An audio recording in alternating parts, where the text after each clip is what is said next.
Hi, I'm Anya. I'm a twin teen geek, and I got to interview the cast of Wynonna Earp, which is a new TV show on the SyFy network, and it came out on April 1st, and I was just so lucky to get to meet them. So here's my interview.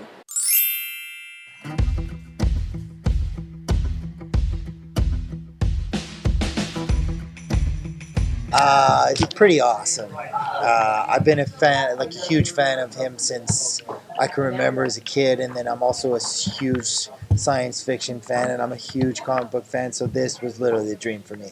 I remember telling them in the room when I tested for the show, everybody wants something different, and this, for me, this was it. I wanted to be here. I'm at WonderCon.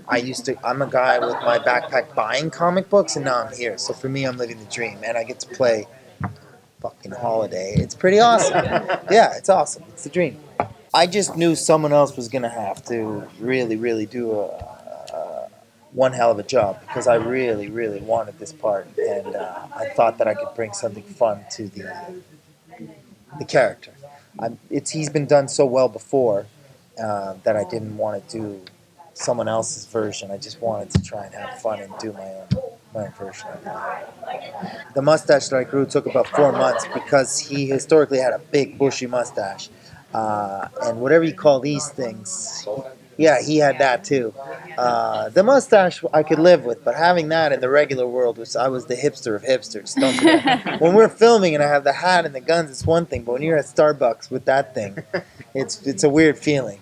But yeah, I made sure that I had his gun, especially the Colt Thunder, and that was the gun that he'd used. And it was cool because when I called production, I was like, "You think we can get a Colt Thunder? Because I've got this replica that I'm practicing with at home." They're like, "Yeah, we're on it, buddy. That was his gun." And I'm like, yeah. So as soon as I knew we were all on the same page of what we wanted to do, yeah, it was cool. Also, when we picked hats, it was funny. There was like 10 hats, but it was like we all knew it was the one hat.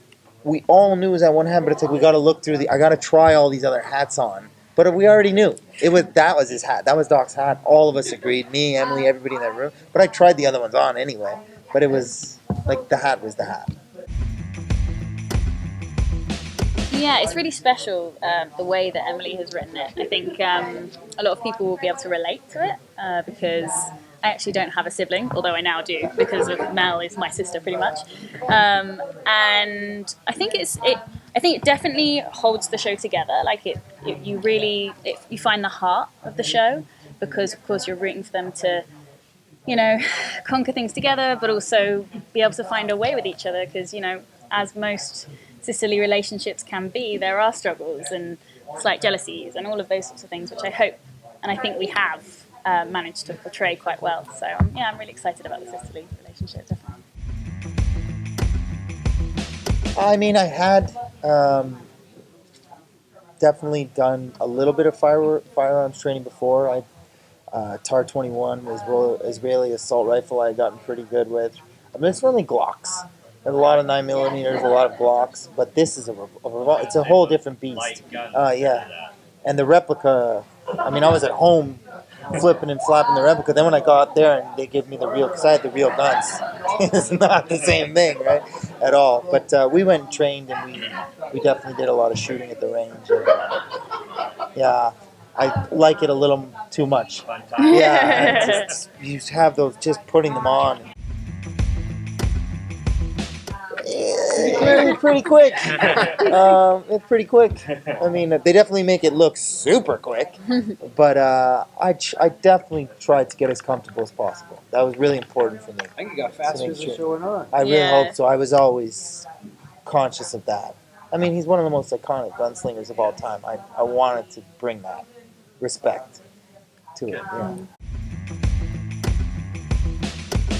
I mean, it's tough for me to say how much I can get into that without giving too much away at different times because Doc lives in the gray area, I mean, we were talking about before, I don't think even the bad guys in the show, are they bad guys or are the good guys good guys?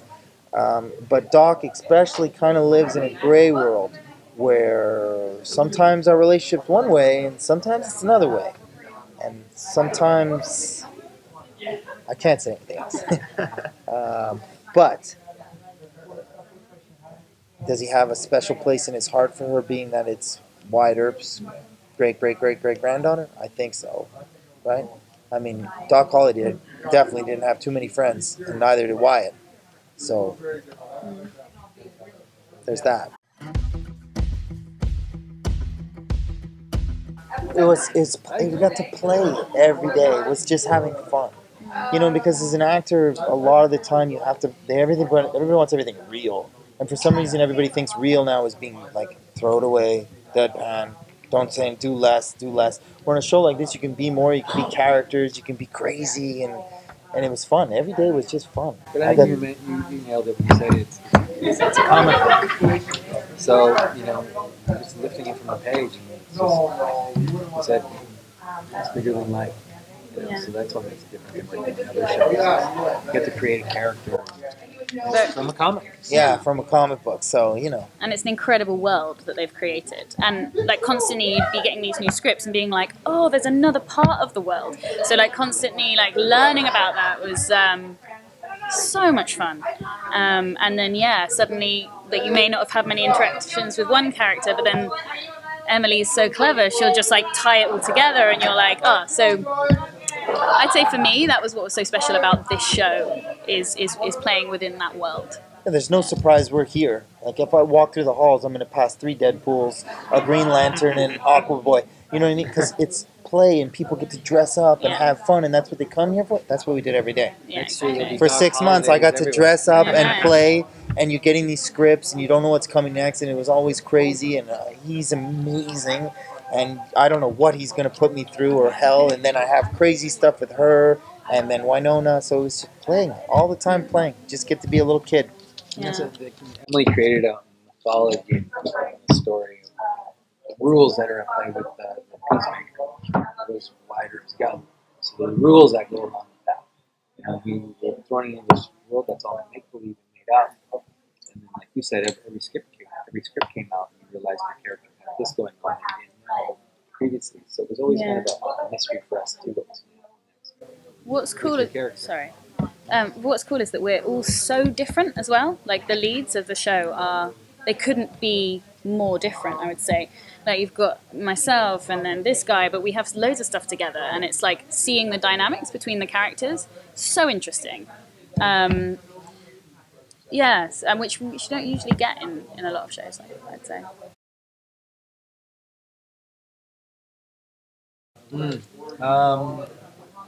No, I think Tim covered a lot of it. You know, it's a show about shades of gray. You know, I mean, the token bad guy of the show, you think, but as you keep watching the show, you start to understand Bobo's mission. You know, why he's doing what he's doing, and it leaves the audience questioning, like, is he a bad guy? You know, he believes what he's doing is right. You know, just like Doc Holliday's character, you know, he's the good guy, but is he? You know, I think. That was my most favorite part of playing this. I've played bad guys in the past, you know, everything from a serial killer to convicts or whatever. But this character was one of the most fun to play because you could just create it from scratch and just do whatever you wanted to do. And we had a set that provided that environment of play. You know, make up something. You know, a lot of sets you go on to, you don't feel like you can try new things. You know, when I did my scenes with Tim, we were just trying. We had some amazing directors as well, which enabled that. We were encouraged to create our characters as we were playing them. And each time we filmed a scene, you learn something new about your character that you had to, continue on in your next scene. So I think he's a different kind of bad guy than you've seen in other shows. I sat at another table, he never touches a gun, in this show. He's a bad guy without a gun. Or a good guy, well, everybody has a gun. You know? All the good characters have guns. The bad guys don't. At least my bad guys. But yeah, you can expect a lot of twists and turns and unknowns. Yeah.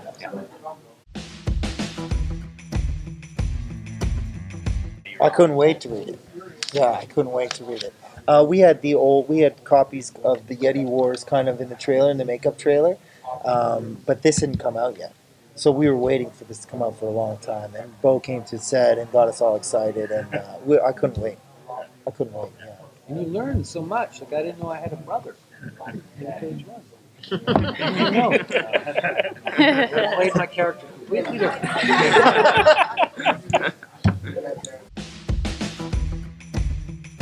Oh, I do. I have like a stash at home. We went to the IDW offices like 2 days ago. Just like nicking them all. What? I'm carrying this one because I didn't have the ash can, and I'm such a nerd. I had to have the ash can too. I've got a bunch of these, but I needed the ash can. I wanted to keep it even more mint. So I have an amazing sawn-off shotgun, which was a lot of fun to play with. But you probably do more action, I would say, out of all of us. How about yourself? oh well, I You can't guys say too together. much, but we've definitely been. I slap a lot of people around. Yeah. So that kind I'm of pretty thing. sure both of us went 20 feet in the opposite direction one day. Oh, there was. Yeah. A lot of stuff happens. I've been on a harness. Lots of action. Yeah, yeah. Lots But of action. for me, it's like I was saying, I mean, the action stuff isn't as scary, or shooting guys isn't as scary for my character. Don't forget, I'm the only one who's from the olden days. So for me, what was scary was like getting on an elevator or using a cell phone, because I didn't understand that those are the things that are scary to Doc Holliday. He doesn't know what a selfie is. The other guy was from the old days, hidden. Exactly, For a long cursed. You know, I'm not scared to shoot guns, but I'm scared of a selfie. Yeah. Who isn't? The magical machine. But yeah, we got to do a lot of stuff, and you tell it better, but tell them about Steve and. Oh, we had an amazing stunt coordinator named Steve McMichaels on the show who handled all the action scenes and the stunts and the fights, because there's a lot of it in this show. And Steve has been in the business forever. I met him maybe 20 years ago, and he's done the Hobbit movies, and he was Hugh Jackman's stuntman for Wolverine. So we had the best of this show. And He's awesome. He brought all his talent to the show and just made the action sequences. And just so safe. So like, safe. We felt so safe. So And we were not doing safe things. No. I've done However, shows where felt people safe. get hurt bad. I don't think anyone was injured No. in the show, which is good. And that's because of Steve. You got to give him props. Yeah. I didn't think I was going to, and because it's awesome. Because every time I did a stunt, it was amazing too. Because there'd be another guy walking around with a mustache and long hair and a cowboy hat, and I'm like, hey, that's because they got to dress someone up like you. But to be honest, he didn't get to work much, because once we're in it, and they were so good, and I was so trusting of what they were gonna do. I was just like, all right, blow me up, let's go. And it was, He doesn't get blown up, don't worry. I might. Oh. Let's fly 20 feet into the sky. That was me. We didn't do that stuff. But yeah, we had a great team on board. Great team. We have to mention that in a show like this. You're so right. Very lucky. Yeah. Crazy. I was super nervous at first for what I was getting into, and the other person I was fighting is really good at stunts. So I was like, I didn't know what was going to happen, and I just trusted it. And He's so handsome, isn't he? and, we choreographed this thing forever, and it was amazing. It was a full day of just Boys. boys being boys. Oh, yeah. When I was there, it was amazing. I say it was one of the stars of the show, to be honest. Yeah. And it was still kind of, it wasn't the worst, but it gets pretty cold out there, right?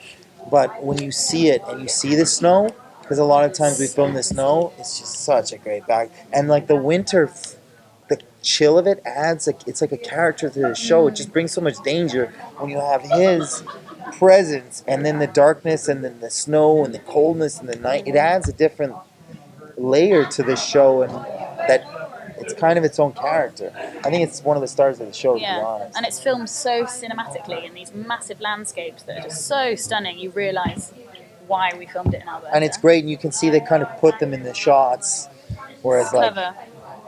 why? If we're going to be out there, let's get it. Let's Yeah, have it. You know what I mean? So yeah. Got cold though. Not that cold. But it was great. Even a green screen nowadays, here we didn't have to. It was put us in front of a mountain, and half the acting is done. Yeah. I was excited. No, that's on every day. I can't think of one day where wasn't looking forward to whatever scene I was going to be. Yeah. Because even when I'm doing nothing, I'm still dressed. Well, you had And a childhood dream. You know, Doc Holliday it was, as an adult. It was amazing. You know, and all the characters, I also said, like, their casting that they did, all the characters, background too. Yeah, you're so right. It was impeccable. You believed every person who would be in that town was from that town. They all look dangerous. They all have this look. They all have all the characters, all the actors they brought were amazing. It was every day you got to play and have fun, and you know, there's demon revenants running around that can only be killed by one gun. Just to say, it's not just a young boy's dream. Like, I had so much fun. Like, I was like bumming around in like this little 90s Jeep. Like, come on, this is work. Like, you get paid for this. I had to keep pinching myself. Yeah. It was awesome. We're just excited for you to see Memorable it. scene. Memorable scene. God, so many with you at the end. That was a good one. That for me was like, although I shouldn't maybe say too much. We have a scene Like, at we the don't end. have a scene. What scene? It's big time. And I mean the Sergio Leone's ones especially, and Young Guns 1 and 2. oh yeah, Young Guns 1 and 2. That's what I grew up watching. And I'm a huge comic book fan. I've been collecting comic books since I was a kid, so I couldn't wait to be like I was at IDW 2 days ago, just dying. I got to meet Eastman. Adorable thing in I mean, the we just met Jim Lee before, and I was like, freaking out. Yeah. like that. Just I was like, and they were like, "What's wrong with Tim?" And I'm like, Can I have a photo? and I'm like, yeah. It's so been pretty cool. You're a big fan of Six Gun, right? Yeah, I actually gave Beau a copy, and it was just I just wanted him to read it. I thought he'd like it, so yeah, I really like Six Gun. So that's all for now. Follow us on Instagram, Twitter, Tumblr, Periscope, and like us on Facebook. Subscribe to us on YouTube. And check back every Thursday on ComicMix.com for new videos.